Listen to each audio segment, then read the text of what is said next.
Welcome to Last First Date Radio, featuring interviews with experts in dating, relating, and mating in midlife. And now, here's your host, Sandy Weiner. This is episode number 409, Roger Nygard, The Truth About Marriage.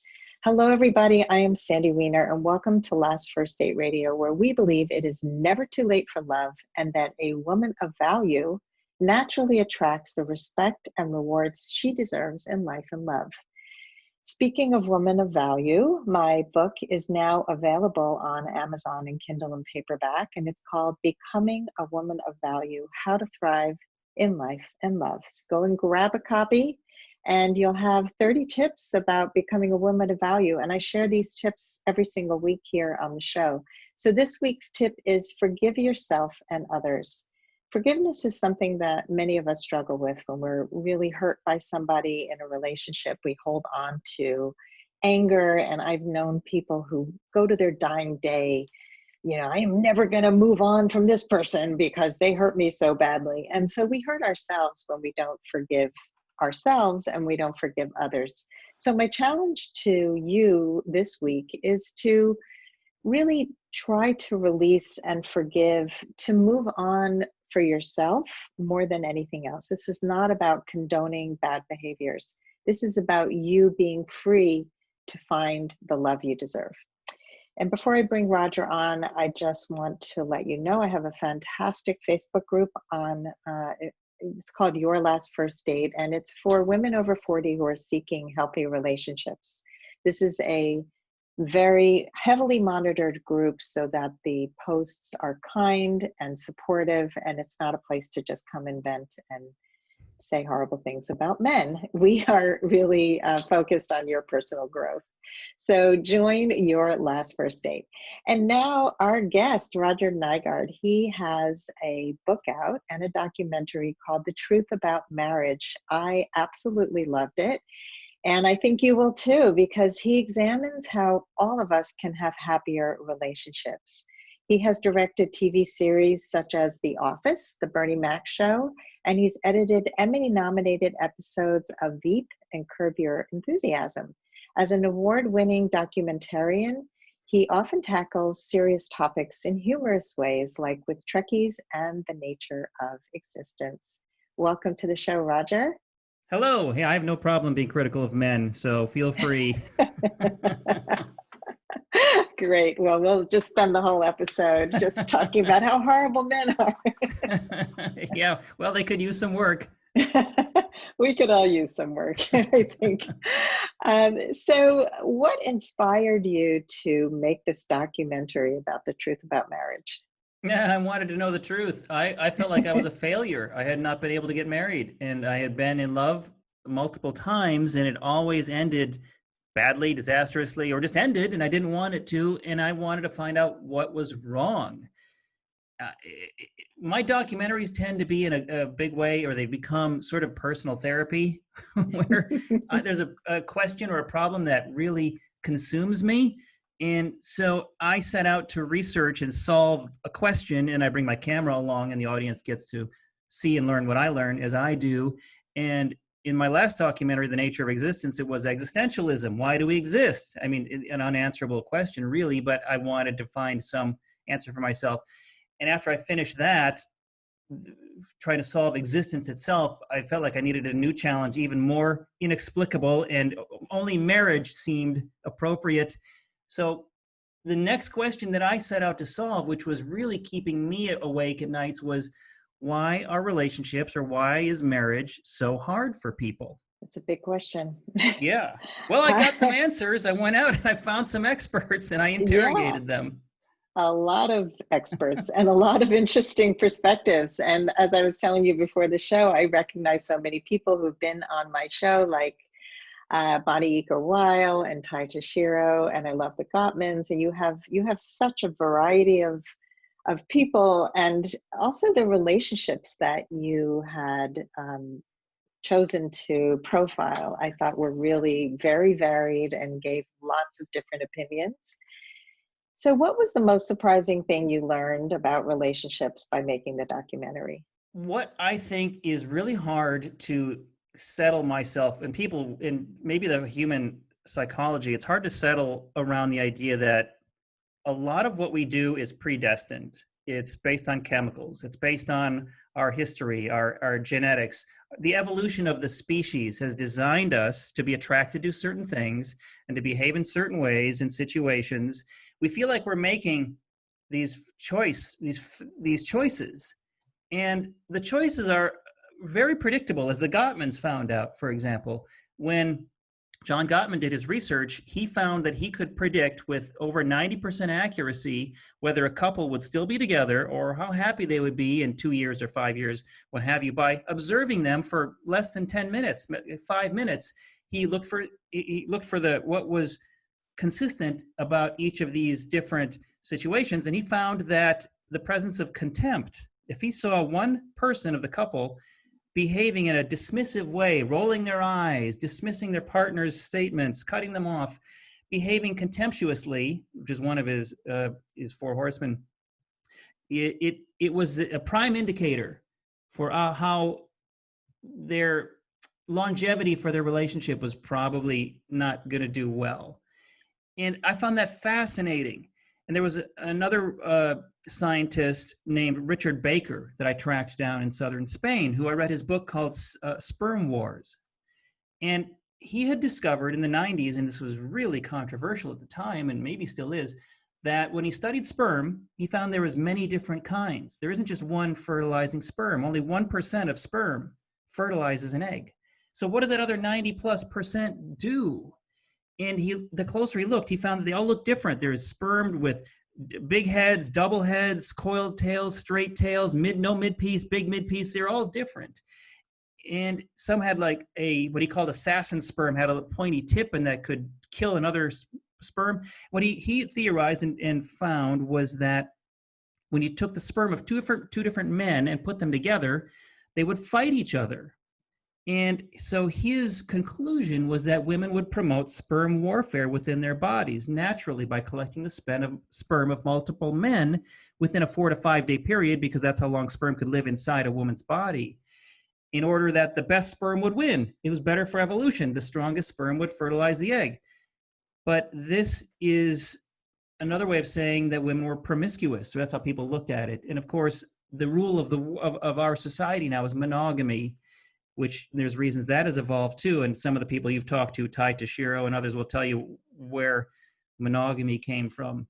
But that was mind-blowing to me. I mean, knowing what causes the chemical attraction or what causes us to behave the way we do is a way, though, to be able to take control of your life and make choices that are much more informed and ideally lead you down a happier path. And that was my takeaway. Those are good takeaways. And I think that a lot of people use those four horsemen, for example, because that's the way they were brought up, or that was what was modeled. And so communication is contemptuous or critical or controlling in all these different ways. And I don't think a lot of people see the truth about themselves. I think that's your next documentary. Well, no, existentialism is the truth about yourself. But like, people don't see how they come across. They don't see their part in any dissolution of a relationship. You know, we're great at finger pointing and blaming it on everybody else. And today in my Facebook group, Your Last First Date, one of my monitors posted this great post in which she shared two stories. In one, it painted this guy as leaving the marriage because he met someone else and he completely abandoned his wife and his children. And in the second, she talked about a guy who would travel a lot, and his wife would not treat him very well when he got home, and she would leave all the dishes and all the bad stuff for him to do and go off and meet her friends. And they were both her story. So you can look at it one way and say it's all his fault, and the other one you can say it's all my fault. And then the reality is that we don't have the skills, most of us, to make relationships work. We don't know how to communicate well. We don't know how to bridge gaps. So that's why I do this work, because I grew up not knowing. I did not have great role models for relationship, as most of us don't. And I'm wondering what you took away from the documentary and from all the research you did that you applied to your life? Well, you're absolutely right. Yeah, it's easier to point the fingers at others than to do the self-work. But your only path to happiness is yourself. You've got to first accept yourself for who and what you are, and then you can make some changes. And you have to accept your partner for who and what they are. No one can really change into something else. You can become more aware and make better choices, and you can change behaviors. But if you're making a change in behavior because your partner is giving you an ultimatum, you're going to be resistant and then resentful eventually, and it's going to come out in another way. But if you do it through your own choice, it's going to be much more long-lasting and be better for both people. What happens is people get into conflicts and they go to, it's really important. That's why counselors exist and why people need to go to counselors. One of the psychologists I interviewed, John Friel, said that people come to him, usually it's like going to the ER after you broke your leg 6 years ago and saying, please fix my leg. And the doctor says, well, I wish you'd come to me right when you broke your leg. I could have helped you. Now you may never walk right again. We have to re-break it all over again and reset it. And it's the same with emotional and psychological counseling. It's something that it should be normal to do from the beginning, even when you're healthy, a check-in with someone who is objective and has good suggestions and strategies for improving. It should be normal that everyone does this all the time. One of the best suggestions that all the experts had was, if someone's considering marriage, if you're thinking about getting married right now, and you want to know what's the best thing you can do to improve your chances for success and longevity and to beat that 50% failure ratio that we're all facing, the solution is premarital counseling. And that's where they found statistically religious couples tend to do better than non-religious couples. And it's not because they're religious, they found it's because they're forced to do premarital counseling with a priest or a minister or the rabbi or whomever, where they talk about what are their goals and their expectations. If you don't talk about your expectations, you're going to have a lot of frustrations when they're not met, because how did your partner doesn't even know what your expectations are. Maybe you don't even know what your expectations are. And in the back of my book, I wrote a companion book with the documentary, The Truth About Marriage. I put an addendum where I made a personal priorities checklist. And I got this from I interviewed a divorce attorney as well as psychologists, and divorce attorneys have to put together a financial profile when someone gets divorced. And he said to me, similarly to the psychologists, that when someone gets married, they should have a financial profile. You should exchange your financial profiles. You should know everything about your partner's finances, because their debts are going to become your debts. Are you okay with paying off all their debts? Are you okay with sharing half of everything you own? That seems obvious, right? But you might not be aware of your partner's feelings toward credit. It might be very different than yours.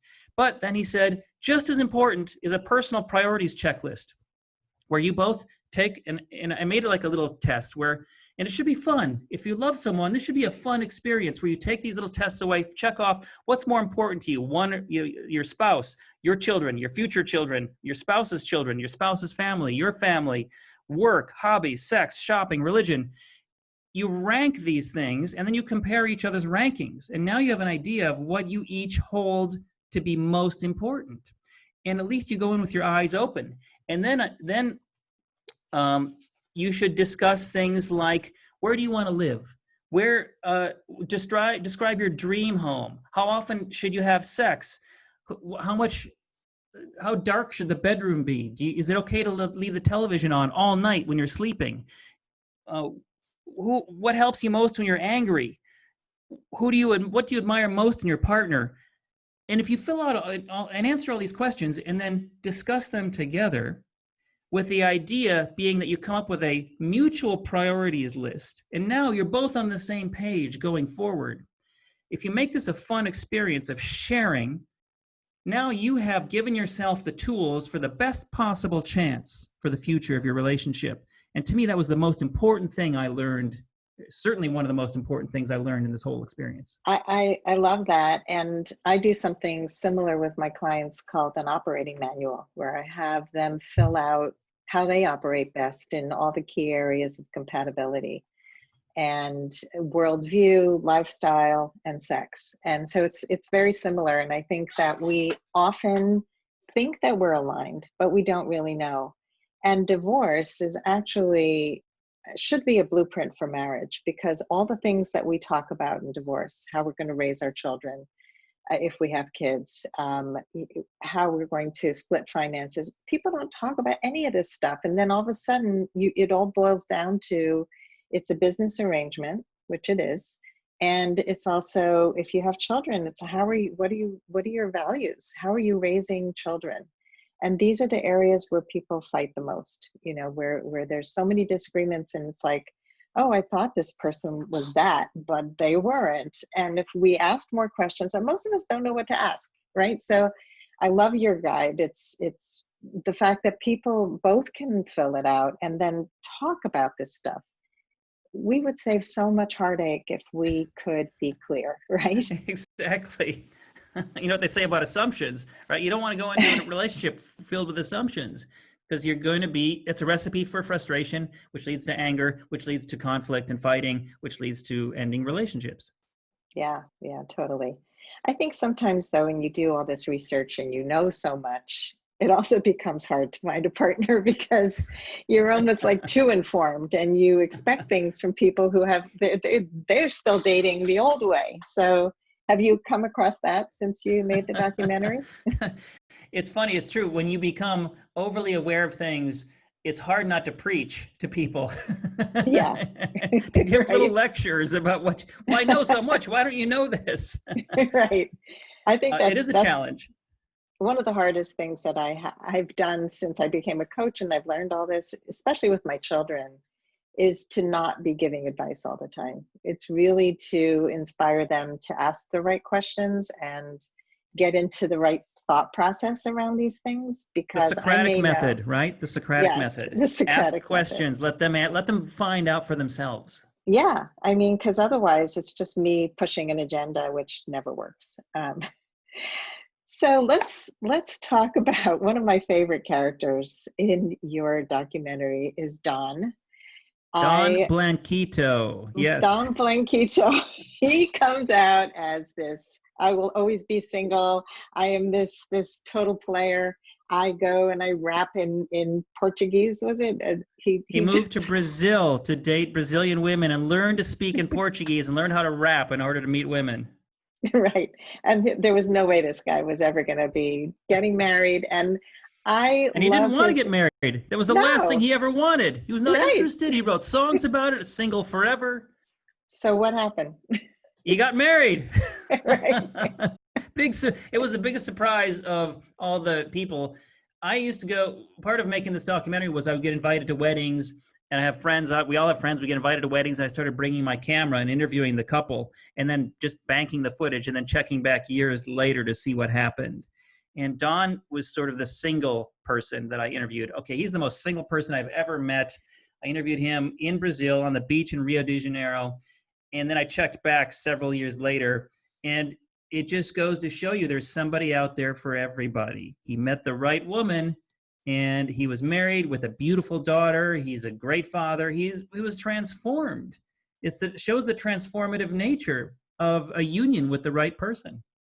Yeah, and I love his wife. She was tough, but also very feminine and warm. And I love the scene where they're in the kitchen and reading off what they do. Mama's in the rules. House. Mama's rules, but she has a huge knife in her hand. Which looks like a pointer. She's just pointing. Right? She's just pointing with a carving knife. I will kill you if you don't follow these rules. I'll emasculate you, really, is what that Yeah, I mean, but with a smile. They both were laughing about it. They had a great sense of humor about that, because they had a very tumultuous relationship at the beginning, which you would imagine if you're really trying to break a wild bronco, which is what she did, it's going to take some work and some bruises but they got through it, and both were motivated to get through it. Yeah, and I noticed something about her, that she had very strong standards. She had boundaries and standards, which is something I love, because when you have that, you can be really firm, but also loving and kind at the same time. And he knew, like, he couldn't cross certain lines with her. And I think that for a lot of these wild broncos, they are looking to be tamed in many ways. I think that, you know, a lot of those like wild or bullies, you know, they just want somebody to say, I love you. You know, I want to be in your life, and I see the potential in you, and you really are a loving person. You're much more than what you present. That's what I'm making up about her. I think you're absolutely right. He was. I think when someone is in that stage where they're a womanizer, or they're just enjoying life to the fullest, or that's how they look at it, they're really looking for something more with more structure. And you find that one of the things I investigated in my film was this question of who is the boss in most relationships, the man or the woman. I was curious about this, and I asked people, and it was unanimous. Everyone said the woman is the boss in most relationships. And supposedly it's a man's world, right? Not according to couples. And I think men start out with the delusion that they're the boss, and it's a delusion that's maintained for many couples. But the reality is that there's, as Dr. Pat Allen puts it, there's a president, and then there's someone who's in charge of vetoing the president if they don't agree with their decisions. And that is the wife. A lot of researchers or writers or psychologists like David Data spend a lot of energy on the masculine and feminine differences. And there's a reason that we look for somebody to complete us. We don't want to duplicate ourselves. We want to find someone who, by joining with them, the union makes us better.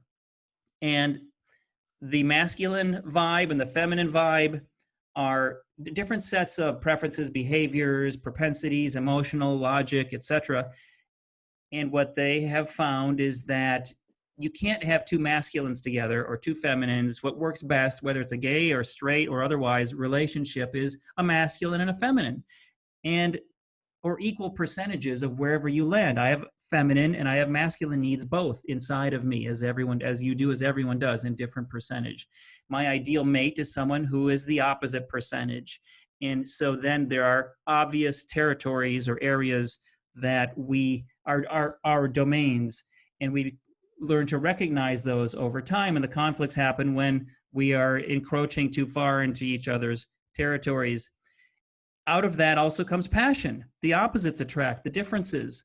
And there's a whole chapter in my book about how to recapture the passion, because Dr. Pat Allen says, I think in the documentary, her quote is that relationships can survive 3 years, basically, and then the need for biological diversity sets in. And you see the passion dropping over time with relationships. And there's a way to get it back, and it's by recalibrating that masculine-feminine polarity. This affects everything from passion to conflict to how you relate. And what Chris Ryan says in the documentary is that you're not in a relationship with one person throughout the relationship. You're in a series of relationships, because you're changing and evolving over time, and so are they. And a new dynamic is formed every time that each one of you changes. And so you'll see a constant shifting power struggle. There's a constant struggle or a realignment of the power situation for a couple.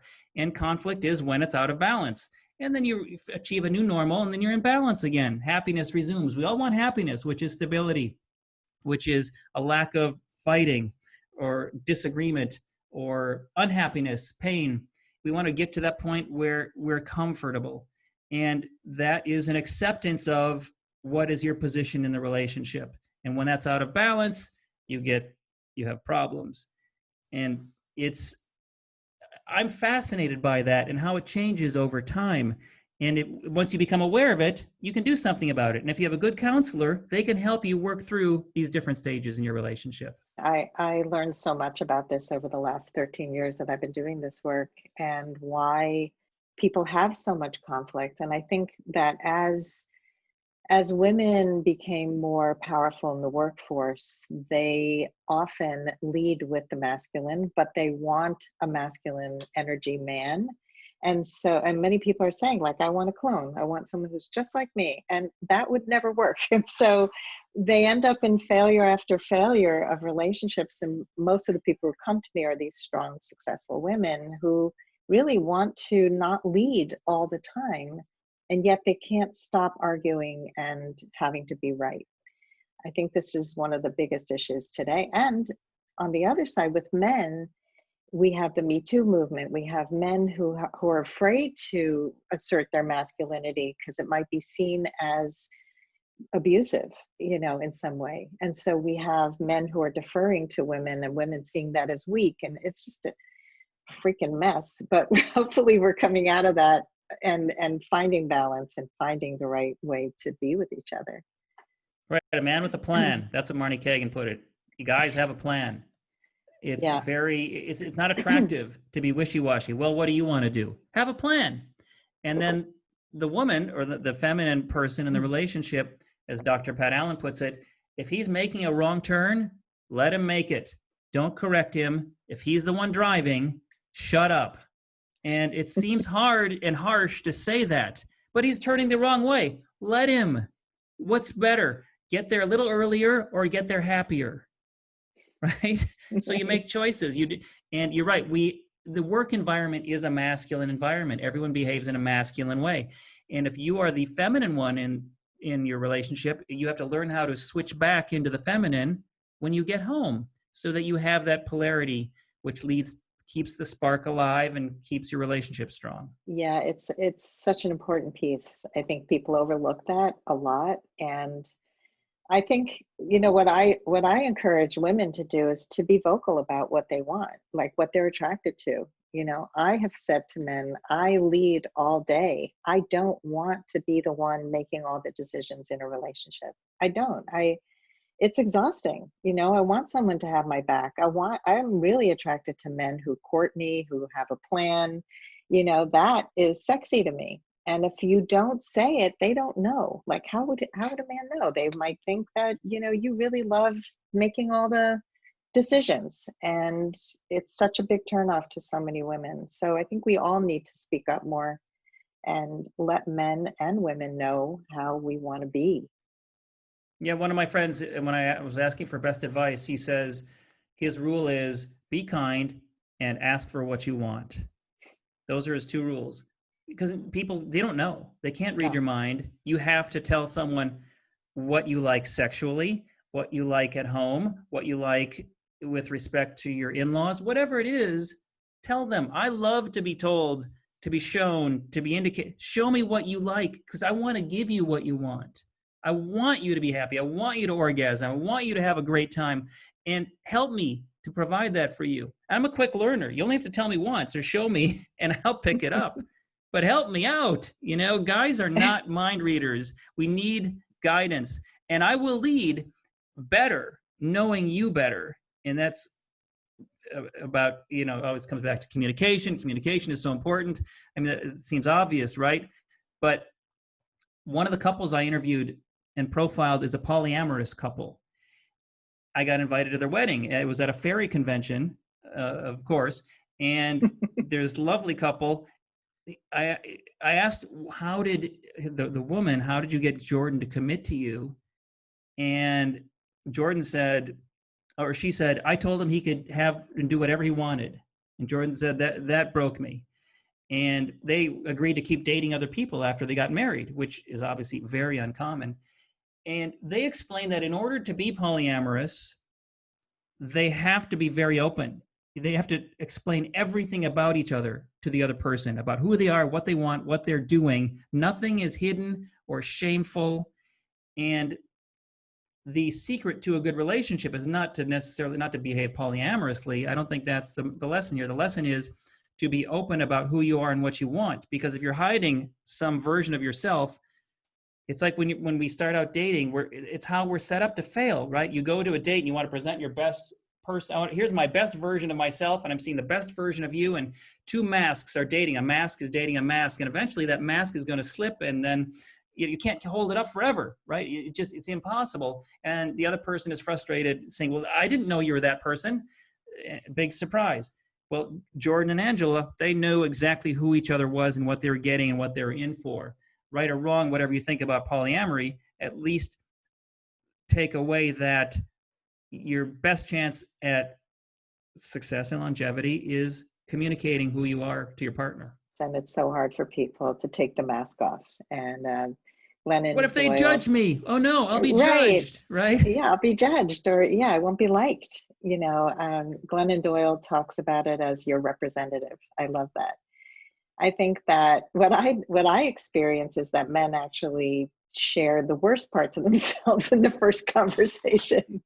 I mean, it's like, here I am with all my wounds, and I have this therapist who's finding out which medication I should be taking, and I have a food addiction, and I'm like, oh, thank you for sharing all that. I appreciate that you took the mask off for me, thinking that it was a good thing to share all this. So we have to not share our entire life either. I think first that's date a is not the place. crossing. No. No, full confessional. No, you can work up to it. Yes, definitely work up to it. The more we like each other, the more we can accept the wounds, but people tend to connect on wounds. Oh my God, your mother was crazy. My mother was crazy. We have so much in common. That might be true, but that's not enough. And it's not a good place to start. So let's talk about monogamy. And if monogamy is so difficult, why do so many people want and have monogamous relationships? Insecurity. We're very insecure. Partly it's designed by our culture. Partly it's hereditary. It's what we've been shown. And if you were totally secure with your partner and yourself, there would be no fear about their behavior or your behavior. You wouldn't have to be on guard or worried. And if someone is totally honest about who they are, you no longer are insecure. The short answer, maybe the medium answer that I learned from the anthropologists and historians is that we evolved in a way that's different than the way our culture asks us to behave now. We evolved on the African savannah, living in small tribes where everybody shared everything: food, shelter, child rearing, and many anthropologists argue sex was shared amongst the entire tribe. It was not a proprietary thing the way we see it now. Any child could be yours, and everyone raised every child as though it was their own. Everyone belonged to everyone. Everyone loved everyone. You can't do that in a world with 7 or 8 billion people. You can do that in a tribe of 100 people, where everyone knows who's pulling their weight and who isn't. And when that all changed was about 6,000 to 10,000 years ago with the discovery of agriculture. We stopped being nomads. We stayed in one place. We started growing our own crops and having domesticated animals. And then it occurred to men primarily, I want to be sure that all of these things I own, this land, my animals, it all is going to be left to my own genetic offspring. And how can I do that? Because I have to be out in the field working. I've got to be off hunting. I've got to be away. I can't practice what the biologists call mate guarding, which you'll see birds and animals doing. They'll keep trying to keep an eye on their mate all the time to make sure that some other bird doesn't come in and fertilize his mate's eggs. So what evolved or occurred to human beings at the time was this idea of marriage. And marriage is a way to put a social fence around a woman's sexuality, to control her sexuality, to try to preserve her eggs, to try to prevent her from having sex with someone else, to make sure that it's your genetic offspring that you are raising. And it's obviously not 100% foolproof, as you see people still cheat, but it was a way of trying to address this problem. And as a result of agriculture, this concept of monogamy evolved and became the norm. In between monogamy and The communal situation was a period of multiple wives, polygamy, where the richest men took many more wives than the poorer men. You had times and periods in history where the pharaoh or the sultan or the king had 1,000 or 2,000 or 5,000 concubines. And what the problem with that, though, for society and for the king's lands is that if he's got 5,000 women, there's going to be 5,000 young men who are very frustrated who don't have any women. And it's not good. It's harder to hold on to power when there's unrest. And so over time, what evolved was this idea of one man, one woman for everyone, including the king. And so the need for genetic diversity, as Dr. Pat Allen calls it, went underground, and then you started having cheating or mistresses or misters going both ways. It's still better. Mother Nature decided that genetic mixing is better than interbreeding. So there is this need to keep bringing in outside genetics. And there's this thing called, the tall, dark stranger. Well, the emphasis is on stranger. Women are attracted to the strange man, and men are attracted to the woman from the other tribe, because Mother Nature is saying you need to mix up the genes a little bit. And tribes would get together and exchange members sometimes in order to do that. Became part of their ritual. But now we're in a society, and the rule is monogamy. And we all need to agree it's the best way to solve what we have now, the society, the culture that we have. It's the best solution. So we're all working and struggling with it as best as we can. And it can be done. Monogamy is a good thing. But it takes an understanding of who you are and how to address it and how to keep things exciting for each other, even though you've chosen one special person for yourself. It was reminding me of the couple you just described, the polyamorous couple, because by her saying you can have whoever you want, she's really coming from a place of security. And I think that not having someone feel imprisoned, and I think a lot of people in marriage feel trapped and feel like they have no outlet, and that's what leads to misbehavior.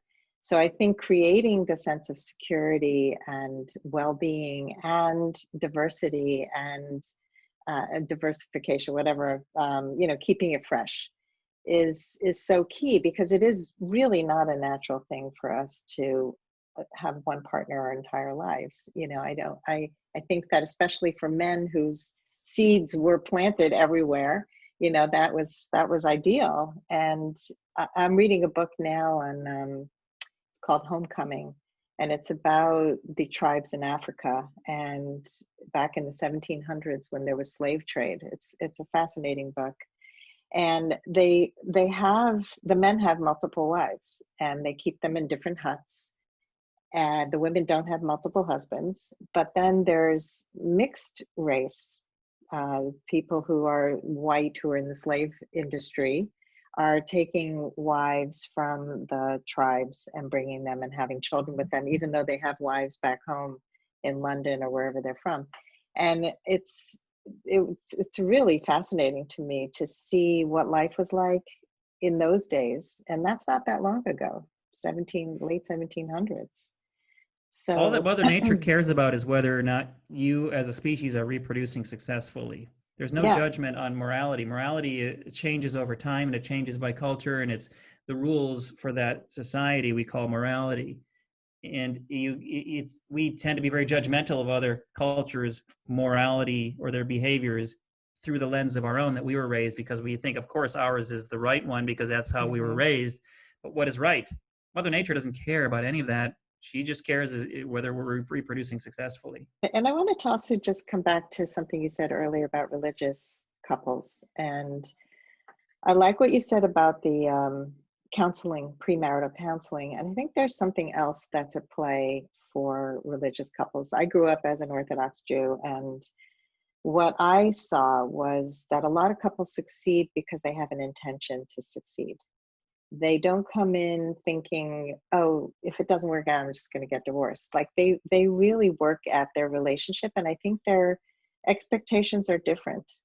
I think that in our society, divorce is the option. Like, it doesn't work out. Hey, I'm leaving. So I think some of it is what we set as an intention. I don't know if you came across any of that in your research as well.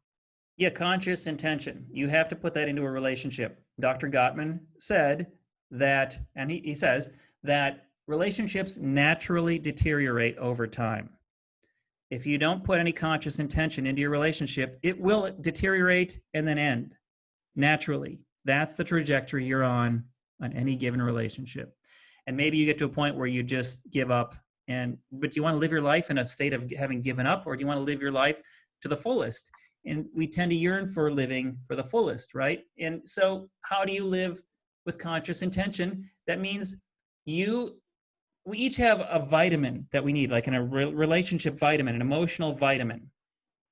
If I was going to boil it down, here's the most important thing I learned in 7 years of speaking with experts. People, pay attention, listen up right now, because I'm going to tell you the most important thing I learned. Men, what the women in your life need, the woman in your life needs, is this vitamin where she needs to be recognized and listened to and heard daily. About 15, her vitamin is a 15 to 20 minutes of listening time on your behalf, where you need to come home, put down the cell phone, put it on airplane mode, turn off the TV and say, honey, how was your day? How are you feeling? And then shut up. Don't offer suggestions. Don't interject. Don't comment, aside from expressing empathy. Oh, that's terrible. Oh, that's wonderful. I'm so glad that happened. I'm so sorry, honey. And end with a hug. If you give her that, her 15 to 20 minutes, and I say her, it's whoever needs it in the moment. This is the feminine vitamin, and I have it too, and I need it sometimes as well. Everyone does. But on average, the one who's the more feminine one needs this daily from the more masculine one.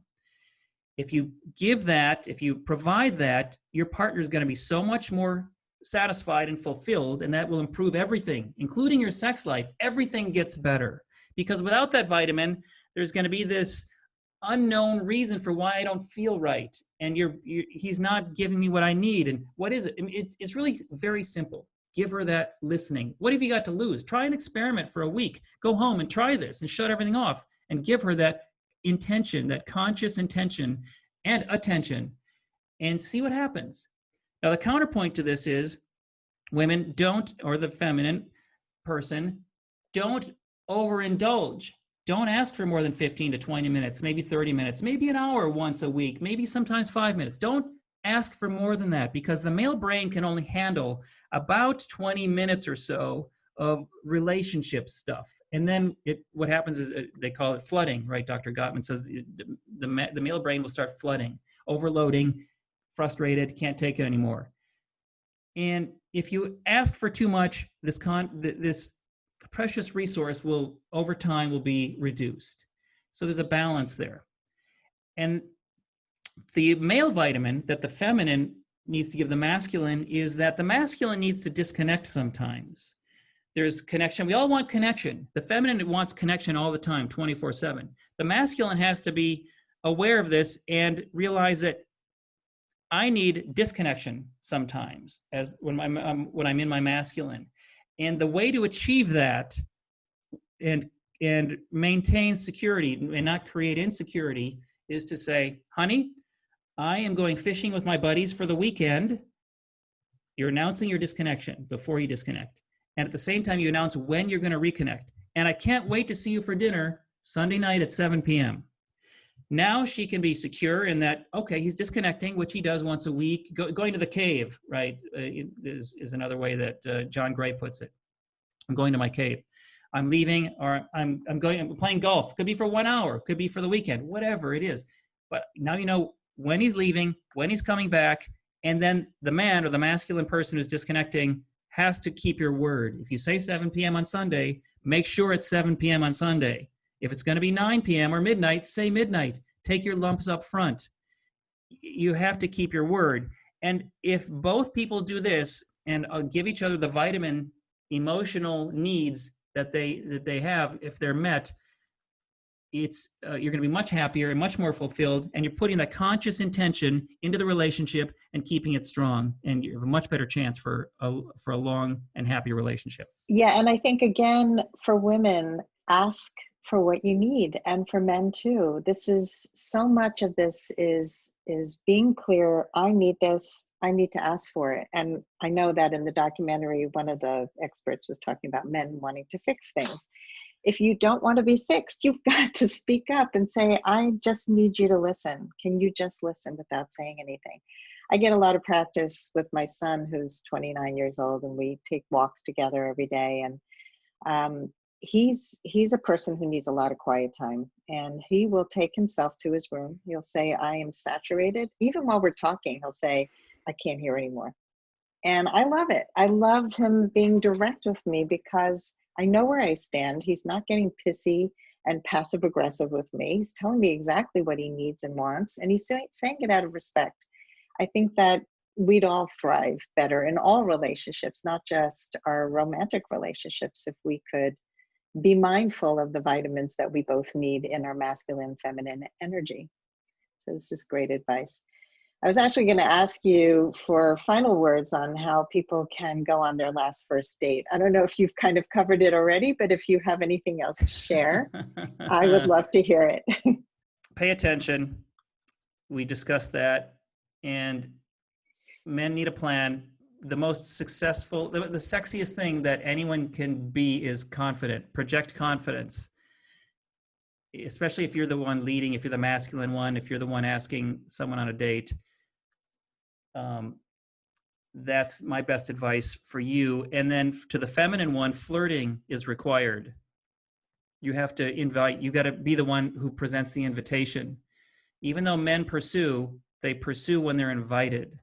Dr. Pat Allen calls it the 5-second rule, where any woman you can draw any man to you by making eye contact for 5 seconds and holding it. 1, 1,000, 2, 1,000. If it's 2, 3 seconds, that's normal, right? But if you hold someone's eye for 5 seconds, that's an invitation. If you're at a bar, you're at a mixer, you're wherever, with a single person looking for other single people, and if you see someone you like, that's how you draw that man to you. And then it's his job to pursue. But it's a formula that has 2 sides to it. And then my final piece of advice would be, if you want to attract the right person to yourself, be the person you want to find. Embody the qualities that you're looking for, because we attract people similar to ourselves. And if you're difficult, you're going to attract someone who's difficult. and then it's going to be harder. If you do the self-work, if you improve yourself, raise yourself to a higher level of emotional intelligence, you're going to attract people at a higher level, or inspire them to meet you there up at that higher level. Love all of it. I could talk to you for another 2 hours, Roger. This is so fascinating. Well, you learn a lot. I just got a stack of books and then tracked down all the authors and interrogated them, because anyone can do that. And I just happened to make a documentary. I make documentaries, and so I made one. It's called The Truth About Marriage. It's available on Amazon, as is the book. And the website is thetruthAboutMarriage.com, which has links to all those things. You can find me there, and I look forward to you doing so. Well, thank you so much. I think everybody should watch this. I've already told my Facebook group, go watch the documentary, go buy the book. It's great to have it all in one place, and really to offer so much wisdom in a short period of time. Thank you, everybody, for watching today. And I hope that if you love our show, that you go and rate and review us. That really means a lot to us. Join my Facebook group, Your Last First Date, buy my book, and we hope you go on your last first date very soon. Have a great day.